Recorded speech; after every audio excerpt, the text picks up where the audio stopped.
much. It's such a privilege to be here today to speak to you. We live in a world that's all online. We live in a world where social media is prevalent at all times. And we live in a world where our online experiences are increasingly relevant and personal, whether we're getting results returned to us after we complete a search or we're visiting our own Facebook page. The content is becoming increasingly personal. And the result is that as consumers, our expectations are changing. It affects our online world, it affects our offline world. There's a real profound change going on in what we expect of brands. And those are brands that are consumer, for-profit businesses, and those are brands that are charities. So increasingly, well, actually today, we expect brands to be where we are. So we expect brands on social media, we expect brands on the web. And increasingly, we expect brands to be able to respond to us in a more relevant way, a way that shows they understand the relationship that you've had with them to date. And it's very, very foreseeable now that we're increasingly going to expect brands to be able to go from online to offline as I choose to want to do it. And so really, this whole world of digital is changing and putting new demands on us as charities. So today, my presentation is going to focus on core digital marketing building blocks, the core things you need to do to get ready for this change. Not all of this change is here today, but we're going to really talk about the fundamentals, and then hopefully when we get into our group discussion, we can talk about some of those bigger things that are more around the corner that we need to be doing in 5 years. So without further ado, let's get started on good idea number 1. Okay, so today, about 10% of donations happen online. But online is growing 5 times faster than total donations. And while your website, obviously you want to collect online donations, it's far more important than just what you're doing in terms of collecting donations online. Your online presence affects your total fundraising success, and so we're going to talk a lot about that. 41% of your donors that visit your website go to your website first to research before they'll make a donation. That increases to 90% of visits of major donors. 90% of major donors are going to your website first to research your organization. So simply put, in the digital world, your website is your most important investment, and it's time to really invest in your website. And I would add to that it's time to realize that your work on your website is never done. It's an ongoing process. So I'm going to spend the most of my presentation talking about good idea number 1. This is just so fundamental. So your home page is the most important page of your website. You have about 3 seconds to attract the attention of that visitor so that they'll stay and even take a look at those first messages that you have on your site. After those 3 seconds, you have maximum of 30 seconds to keep them there so that they engage with your content on your site. That is not a long time, especially because your website is serving so many people. It's serving your donors, it's serving your clients, volunteers, repeat donors, new donors, you name it. Everybody that you're serving goes to that same location typically. So you have a lot to achieve. You need to establish your credibility, make sure they know the type of work that you're doing and why it matters. And you need to also help them find what they're looking for and guide them down your key messages to the actions you want them to take. So there's a lot to get done very, very quickly. The keys to success are really clear headlines, focusing on the headlines, the sub-headlines, and the imagery, and making your site very easy to navigate. This is Food Share Toronto's website, and I think they've done a nice job. What they do is they very clearly convey what it is they do, and they provide they use impact statements to say that they're doing it well and earn your credibility of wanting to engage with them. And then they have 3 call to actions. Come explore our gift baskets that you can purchase, donate to our organization, learn more. So that's a good example. When it comes to the Donate Now button, this is Yonge Street Mission's website, and they have hit the gold standard in terms of best commerce to e-commerce practices. So what they've done is they put their Donate Now button right in the top right-hand corner of their website. They've used a very bright color that stands out so you can't miss it. And best of all, they leave it there consistently across navigation of their site. So no matter what page you go to on their site, that button is always present. You know exactly where it is. And this may sound simple, but don't underestimate the power of these simple best practices. Here's an example. Network for Good, they had all this done, but they just changed the button color from gray to red. And they increased the number of people that visited their pages and completed a donation by 30%. So these small best practices make a huge difference. The next one. More than 50% of web traffic today is on a mobile device. You need to ensure your website and your mobile donation forms are fully mobile ready. One of the pitfalls I just love to call out is that remember when your website, if you're building an optimized site, it automatically collapses your navigation to a hamburger, that little 3-lined bar that's in the top left-hand corner. Make sure that while you want your Donate Now button in your website, make sure that you're working with the web developers so that they actually take it out of your hamburger when they're on mobile, so that Donate Now button is still present. It took me a while to find this great example of a charity doing it right today. Another alternative, if that's a bit tricky, is simply double park the donate call to action on the main page a little lower down. So one question I'd just like to ask of you first before I continue is, how many of you here have mobile optimized websites? Great. It's a good start. Just 2 years ago, would have been a lot less hands in the room. I just wanted to first off say, it's time to get a plan in action if you don't have one today. And there are a few quick wins you can do to get there a little bit faster.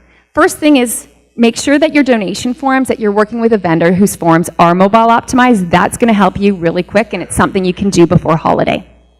Secondly, you can also do the move in steps. You don't have to do every page at once. When we did our CanadaHelps website, we first launched our blog on mobile, then we moved key landing pages over, and now today we actually design for mobile first.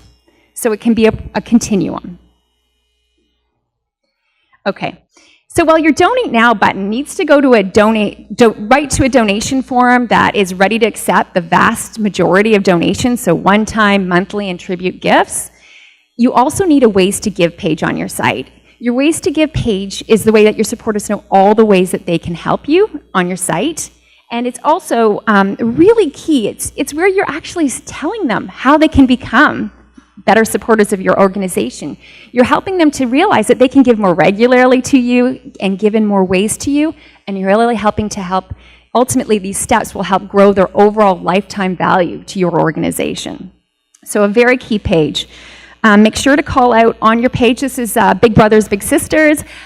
I would suggest on your page, call out one-time, monthly, and tribute gifts. Tribute gifts represent 14% of all donations that are made as one-time gifts. So it's a very important call out for somebody looking for that type of a gift.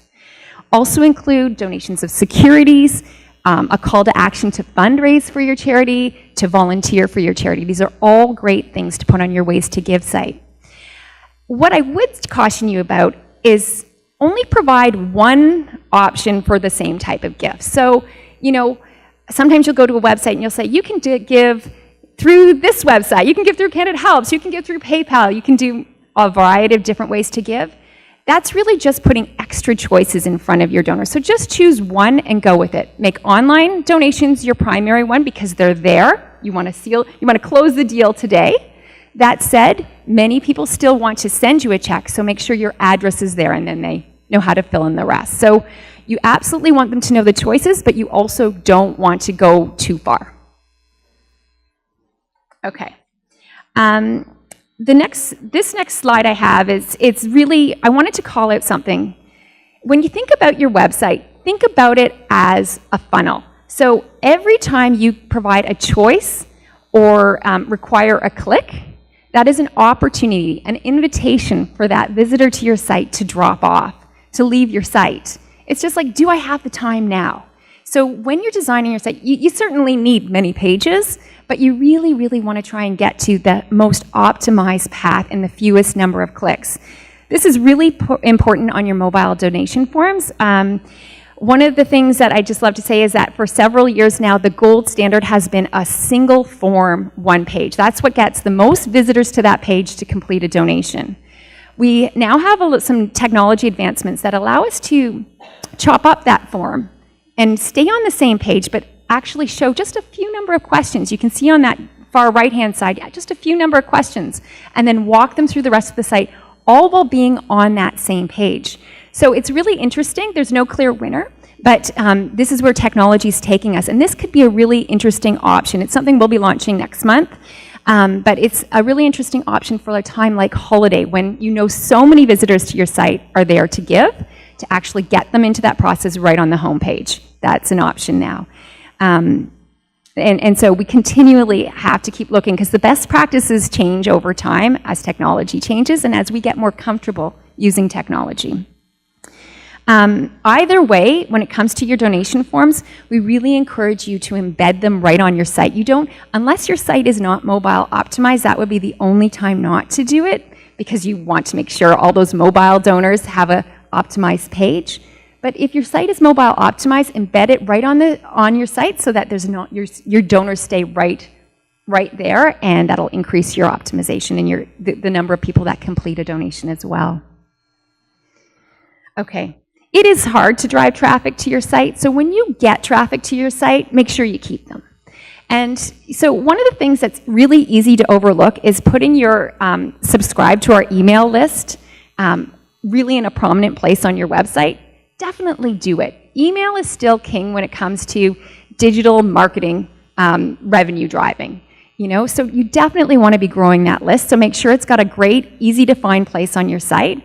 And another thing that you'll probably start noticing more and more charities are doing is when somebody goes to leave your site, there's all kinds of free plugins that are available that you can put right onto your website. And as they go to leave, you can actually do a light box like you can see happening here, where you prompt them. Why not join our newsletter? It's a very small ask that allow you to keep the conversation going with them. So I encourage you to try that. Okay, we made it through good idea number 1. On to number 2, start tracking. So the reality is, in today's digital age, is that as fundraisers, we all need to get very tech savvy, and we all need to get comfortable with data. This is the way of the future. We'll all be technologists, will all be data analysts as marketers and fundraisers in future. We really need to start to consider ourselves really having similar jobs to those e-commerce companies out there. Google Analytics is the free tool. It is the most popular tool used across businesses and charities alike, and I can't recommend you enough, if you're not using it today, to get signed up. It's free. There is so much you can learn through Google Analytics. Here's just a few. Who is coming to your website? Where did they come from? And what are they doing on your website? That's the starting point. Then you can start to go a little bit deeper and say, where do they stop engaging on my website? And all of a sudden you know what pages you need to look at and work on to improve that experience. And you just don't do it at an aggregate level. You can start to see, is my issue on my mobile pages or on my desktop? You can do it by device type. You can do it, is my issue with new visitors to my site or repeat visitors to my site? There's just so much you can learn and so far you can go. I would recommend that you start simple, start with the information that's there, easily pull up a few tutorials in terms of setting up benchmark reports so it's really easy to go back into. You can easily set up a metrics report for your emails, for example, to see exactly the performance and donations that resulted from your emails or from your social media posts, any of your digital activities. So it's just a great way to get started. The second thing you can do is set up funnels. So if on your homepage you have a call to action to subscribe to your website or to donate, you can actually create these funnels to say who landed on my site, what % of my traffic chose to sign up to go to the page where I'm talking about my email communication, and how many people actually completed sign up. All of a sudden you can start to get ideas on how you improve that experience and get more of those desired behaviors to occur. Okay. As fundraisers, it always comes back to how are we stewarding our donors.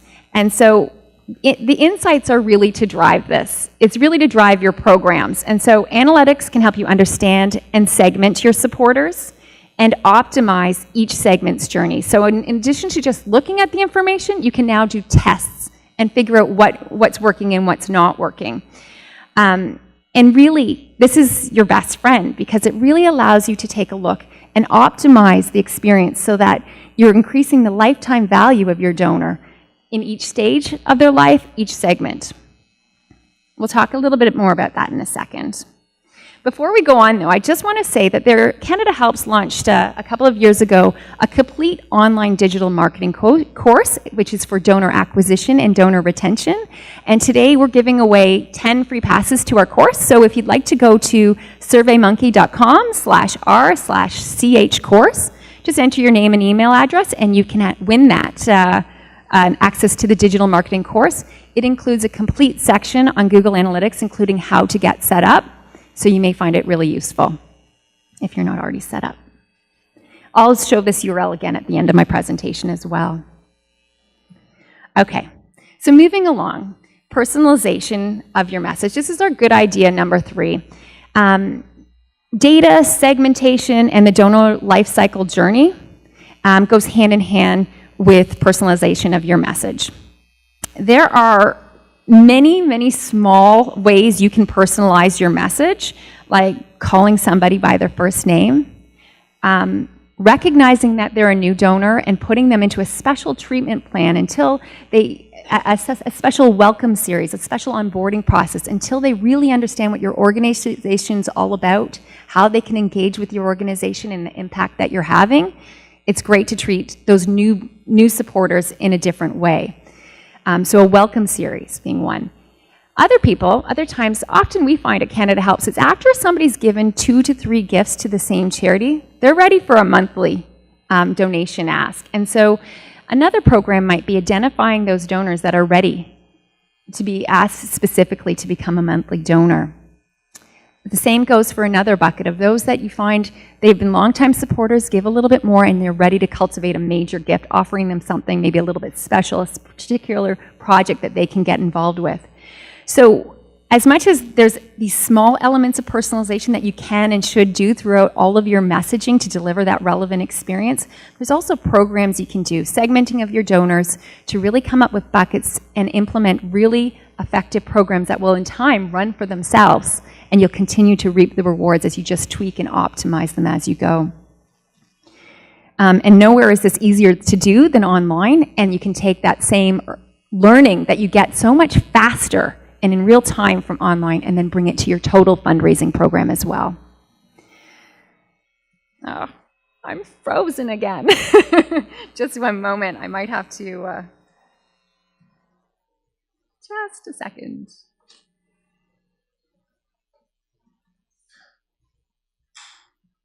Okay, good.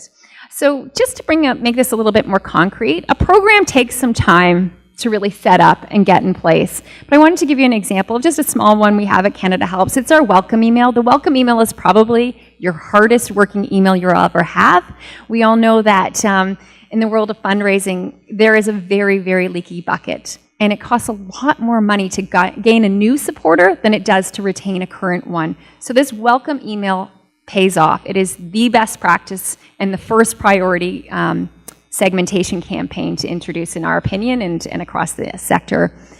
So this is our CanadaHelps one, and what we found was really important to us was, first off, to contextualize the message. We really needed to tell people we knew where they'd come from. So we say things differently based on whether they actually made a gift to CanadaHelps, whether they were giving to a friend's fundraising page, whether they made their first monthly gift, or whether they just signed up for our email. We have different contextual messages. We then go on to set expectations. Because when we set expectations, maybe a couple more subscribe up front, but overall, more people stay with us and on our email list. We also talk about the benefits of our email, what we're going to be sending to them and how often. And then it's not until we've accomplished those things that really that person that's going to be on our list needs to know. Do we get into the marketing messages that we're really keen to tell them and share with them, letting them know how we can help them. And as well, helping to share the overall CanadaHelps story with them. And so in this particular email, call to actions, there's links, lots of places, but there's fewer call to actions. As you get later into a welcome series, you'll probably find that you'll want more call to actions. That's where you'll bring that more prominent. But at first, it's about educating and getting them comfortable and ready to engage and feel a part of your organization. So, like I said, this is a program we have set up. We have tested subject lines. We've tested the contextual part of the message. We continue to just tweak it as it goes, but now that it's set up, it just works hard for us. So really encourage you to look at those tools. MailChimp has it. Many of these email platforms that we use, there's two primarily used in the charitable sector, MailChimp and Constant Contact, and both of these can help you get these types of automated programs in place. So highly encourage it. Okay, number 4 is be findable. When it comes to be findable, organic traffic is that traffic that comes to your site through search engines like Google. And research shows that websites that show up on the first page of search results get 95% of website traffic. So you need to be on that first page, and every spot down the page you are is less traffic coming to your site. Number 1 gets the most, 2 the best, and it just drips on down. And so you really want a high search engine ranking of your page. So I'm going to share some ideas of first off, I'm going to share an experience of how important this can be. In 2014 at CanadaHelps, we relaunched our website. At that time, we introduced new friendly URLs that Google could understand. So rather than having numbers for pages, we just say maybe the charity's name or the service name, and Google can all of a sudden understand every page on our site. We made sure our site was properly indexed using our free Google Webmaster account so that all of our pages could show up. And we did clear headlines, subject lines, call to actions, and we formatted our tags on our website. And you know what happened? Overnight, our search engine traffic grew so much, to the point that when we started this exercise, 12% of our traffic was from organic. Today, it's just over 30% of traffic to our direct site that's through organic. That's incredible. That's money that free, bringing traffic to our site. So the biggest thing I would say is you want to be findable, and that we are firm believers in optimizing your organic traffic first. Before you start paying to bring traffic to your site, get your organic set up right. Here are some simple ideas on what you can, do to optimize easily your traffic and be optimized for search engines. I do want to say that not everything you can do in SEO is easy. Sometimes you do need an expert. And sometimes you can even find an expert through pro bono services, because it does tend to be more of a consulting. You're doing a new website, you need some help. You want to go to the next level, you've got specific questions. So it's a really good one for pro bono support. But things you can do today that just to improve your SEO performance is, first off, set up a free Google Webmaster account and ensure all pages of your site are being properly indexed. It's actually a really easy exercise to do, and it's probably, if you aren't doing it, you're going to see overnight improvements. If you don't like the copy being displayed on the left-hand side in the true results section for your website, whoever helps you with your website, your webmaster, can just edit those tags. You can control what are those sub-copy call to actions that show up under your name. So definitely take a look at that copy. That's what visitors to your site see. It's really important and really effective. And third, open your free Google My Business account and make sure your profile is fully completed. You can see Pathways to Education has done a lovely job. They have everything completed. They have reviews, include at least 2 links to different social media sites. You want to be really findable. When you have a great profile with imagery, Google puts you higher on the page, and you get to take over the page, which really brings the traffic to your site. So those are some really basic ones. The second thing you can do to help your SEO is to come back full circle to where we started. Invest in your website. And there's some really good news here. When you invest in your website and you really work to optimize it, you're also going to be improving your search engine performance, because what your visitors like and what gets you results on your website is also what Google likes. And I'll give you an example. So you want your donors to come to your website and follow your call to actions to sign up for your email, to make that donation, and to do these things. Well, Google wants to surface pages not just that have the same keywords that were searched for on them. They're going to prioritize and put the pages first at the top of the order that also have engagement. So if people are clicking your page and showing interest in the content on that page relevant to those search words, that's when you get to the top of the search. And so those same practices for your website will pay off for your organic traffic. And another example, similar to just like we were talking about how 50% of web traffic is now from a mobile device, if somebody searches for your charity and they're on a mobile device, if your website isn't mobile optimized, unfortunately, Google's going to put you down lower on the page because of that. It's absolutely looking to say, is this site ready for this visitor based on the device they're using? So that's a really important one. Again, coming back to getting that plan in place to mobile optimize your site. Okay, we're on to our last idea. I couldn't do this talk without talking about social, and it's time to take social to the next level. Your supporters and your prospective supporters expect you to be there. They are there, they want you to be there. But before I dive in, I'd just like to ask, how many of you out there are concerned about the time it takes to really do social well? Yep, great, thank you. Time management and tracking are really important to me. We have a very small team. We need to really focus on what is going to help charities the most, what's going to help increase giving in Canada the most. So I just thought I'd share a few of the things that are working for us. There's 4 quick things. So what we've done in order so that we could actually be on a number of social platforms and do it in a way that wasn't going to kill us is we focused on our blog. So we have a donor blog and a charity blog, and we spend some really good time getting quality content done for those blogs. And then it becomes the fuel. It is the fuel for our email newsletters, and it's the fuel for our social media. It is really a key place. Everything we're doing, we try to put on our blog. And then what we do is we take that same blog that's in long form, and we optimize it for each different channel that we're going out on. And that, for us, has just been so effective. And it really helps our SEO, because all of a sudden now we have all these fantastic pages that can really delve into specific keywords that people are searching for. So it all comes around. So our blog is a massive one for us, especially because we want, no matter where we are, what we're trying to do is get people back to our website, and that's what it does for us.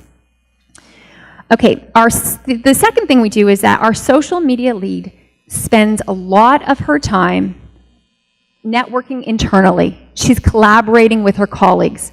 Her role, and she knows it, is to amplify everything we do. She's not out there creating net new activities. We have a lot going on, and we're just amplifying what we're doing in creative ways, leveraging these channels. The third thing, we use Sprout Social. It makes it really easy for us to follow and engage in conversations quickly. The relevant conversations come up when our supporters, if there's an issue, the first place they go now is to social, and we know it right away in one central place, and we can get all of our posts scheduled. We can be really efficient. So that is a tool that pays off huge yields for us. And the final thing is, increasingly, we have realized that for us, a modest spend on social is really needed to help get the results that we want to see. And I'll share a little bit more about that on the next slide. So we need to spend a little bit to make our organic activity on social work harder for us. And we also have realized that the targeting capabilities on these social media platforms are so exceptional. It is our #1 place for any ad budget we have. And we can do some really small ad programs and get some pretty big results out of them. So these are the things I want to just make sure I have a chance to highlight to you before we get into our group discussion. Oh, I didn't swap. Okay. So to succeed at social, first off, you really need to understand how the channels work. You absolutely should have a beautiful page on all of these social channels. Put up a nice page. But that said, recognize the point isn't to get people to your page. That's just too hard of an ask. People aren't going to your page very often. You need it for those that go, that are really engaged, that want to. But recognize the whole goal here is to get into their news feed. That's what you're trying to do. And it's really important to understand that in 2016, for every 10 followers you had, your average post reached 1 of them. So just because people follow you, getting the followers is only half the battle. You got to get content to them. So knowing that your posts, on average, are reaching 1 in 10 of your followers, here's what you do to try to go beyond that. To reach more people with your posts, you need to focus on engagement. The more likes, the more shares, the more comments you have, the more followers that Facebook will show that post to. That means that you get more exposure amongst your followers, but also as they share and engage, it reaches more of their followers and friends. So to do that, use images and videos that are prioritized by Facebook. They do give more reach to these posts that have imagery, as well as those with all the shares and likes. And keeping your message like appealing, focusing on the emotional story, and very short messages that are appropriate for this particular medium. There are a lot of free and inexpensive apps to help you create really interesting, engaging imagery and videos quickly, including your own smartphone. So the latest thing on Facebook is live streams, and we're using them a lot. They're super easy, and just using your smartphone, the whole idea of them is a casual video. It doesn't have to be something that you've curated and brought in lighting for. The medium loves that organic, authentic feeling video. So that's a great example of that. That said, when it comes to paid ads, you know, it's not quite about engagement. Our paid ads, occasionally we'll find a post that's doing well and we're going to boost it and put a like us act to grow our followers. But more than that, what we see the opportunity around paid is we've got a major campaign, our end of year campaign, and we want more people to engage in that campaign. And so at that point, it's just pure marketing. It's just an ad platform, and we're driving them right to that landing page that we worked so hard on to ensure they were going to take the action that we want them to take for that campaign. I'm going to skip right to the paid tips right here. So it is really easy to set up and measure the results of paid ads on Facebook, and the targeting capabilities are exceptional. One of the places I'd recommend starting is actually with a retention program. So holiday is coming. Over 30% of donations happen in December alone, and 10% in the last 3 days of December alone. This is an online social opportunity, particularly in those last days. But what I recommend you do is actually to take your list of supporters that you have on email, upload them to Facebook, and then you can actually target your supporters. It's very easy. You're just uploading in a CSV file. I've done it myself. And Facebook will actually target every one of your supporters that they can match as having a profile on Facebook. And this is great. So now you have a direct mail piece to that supporter. You may have emails to that supporter, and you can reinforce your important year-end message on Facebook. Pathways to Education did this last year and actually shared with us some of their results that we'll be publishing in a video. It's just a great way to go because in advertising, a lot of it's about frequency, staying top of mind. And here's the way you can do it very cost effectively. And when I say cost effectively, when we're boosting posts, we're often only spending a couple $100s. Even on like a day like Giving Tuesday, we might spend $500. That would be a big spend for us. So you can do a lot with a little, especially when it's that targeted. The next thing I would say is that for acquisition, you know, targeting your followers' friends is so effective because they can, when I see that you've liked it and I like you and I trust your opinion, it's that instant validation for your content. So that's a great place to start. But on top of that, you've now just uploaded your supporters list for your email campaign. Facebook has a feature. You click a button and generate a lookalike list. So you can generate a lookalike list to that of your supporters. Facebook uses their algorithms, and all of a sudden you can start targeting people that look like the people that already love your organization and support it. It's really powerful, really targeted, and a great way to help your year-end fundraising or your fundraising at any time of year. But again, with the advertising, you just want to balance it. Make sure you're not overdoing it. We're starting off really slow. We don't want to overwhelm anyone, but we're definitely finding it the most effective place to use our money today.